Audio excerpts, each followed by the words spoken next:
Salut! Alors, comme deuxième activité, ce que je te propose, c'est une activité un peu plus en français, une activité d'écriture. Ceux qui sont allés dans la trousse du ministère de l'Éducation, cette semaine, on te proposait de devenir journaliste. Donc, un journaliste, c'est quelqu'un qui va aller chercher des faits, qui va exprimer des faits. Donc, ce que je te demande, moi, c'est oui, te fier sur des faits, mais en donnant ton opinion. Alors, tu ne seras pas journaliste, tu seras éditorialiste. Donc, dans les journaux, on a toujours un éditorialiste, donc une personne qui regarde l'actualité et donne son opinion. Donc, oui, c'est basé sur les faits, mais donne son opinion. Donc, c'est ce que je vais te demander de faire, tout simplement.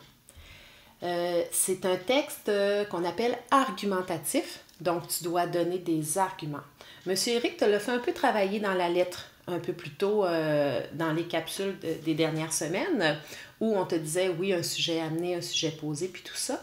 Un éditorialiste dans un journal, souvent, c'est assez court comme texte. Tu sais, c'est une colonne, donc c'est pas obligé d'être une lettre que tu envoies à quelqu'un nécessairement, mais je veux vraiment avoir ton opinion sur les faits. Ouais, c'est ça. Donc, tu peux être pour un fait, tu peux être contre un autre dans le même texte. C'est pas obligé d'être tout noir ou tout blanc, mais tu dois expliquer tes zones de noir, tes zones de blanc et même les zones de gris s'il y en a. Je veux dire par là dans ce que tu penses. Donc, oui, je peux être pour, je peux être contre, puis je peux être un peu des deux. OK? Alors, c'est certain que je vais prendre un sujet facile, oui, mais qu'on parle beaucoup, je sais. Donc, la réouverture des écoles. OK?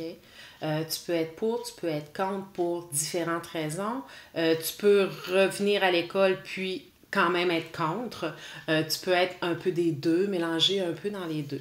Sauf que pour cette fois-ci, souvent quand on t'a demandé de ça, quand on va revenir à l'école, je veux pas savoir qu'est-ce que tu as plus hâte de voir, puis tout ça, parce qu'on le sait, là, tout le monde, on a le goût de se revoir, on a le goût de reprendre une routine, on a le goût de revoir nos amis.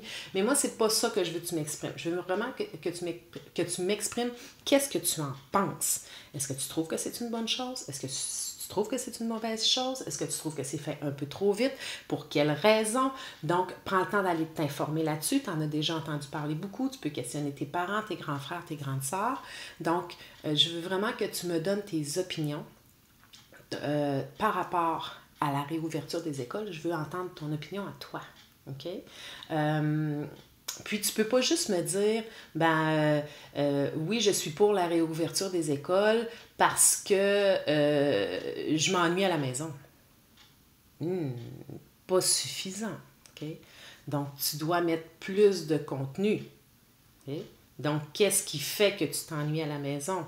Est-ce que réouvrir les écoles va faire que tu t'ennuieras plus? Okay? Donc, il faut que tu me donnes vraiment ton opinion. J'aimerais ça avoir au moins un minimum de 2 ou 3 arguments. Puis comme je te dis, tu peux être pour, tu peux être contre, tu peux être un peu des deux. D'accord? Un texte argumentatif, c'est un texte pas qui est long nécessairement à écrire, mais qui doit avoir une certaine préparation. Donc, je te suggère très, très, très, très, très fortement de te faire un plan avant. Donc, de te prendre une feuille puis de te faire un plan. Savoir, OK, qu'est-ce que j'en pense pour telle raison, pour telle raison, pour telle raison. Aussi, quand on écrit directement sur le blog, c'est difficile parfois de revenir. On n'a pas tout à fait fini, il faut envoyer notre blog, là on le perd ou on se dépêche pour le faire. Donc, si tu décides de l'écrire sur le blog, moi je te suggère vraiment de l'écrire à la main avant et ensuite d'aller le déposer sur le blog. Sinon, tu peux choisir une autre plateforme pour le faire. Tu peux tout simplement l'écrire à la main, prendre en photo, nous l'envoyer par courriel. Tu peux aussi décider de l'écrire sur Word, par exemple, OK? Puis de nous le transférer aussi par courriel sans problème. Donc, fais pas ça en te dépêchant. Prends le temps d'y penser. Tu as le temps de toute façon. Aujourd'hui, on ne peut pas aller dehors, il fait pas super beau. Donc, tu as le temps de faire les défis qu'on te propose. Tu as toute la fin de semaine aussi, d'une partie de la journée de lundi, parce que, comme j'ai dit tantôt, on a une rencontre lundi, donc ça se peut que les capsules arrivent un petit peu plus tard. Donc, un texte argumentatif, un éditorial. On veut savoir qu'est-ce que toi tu penses.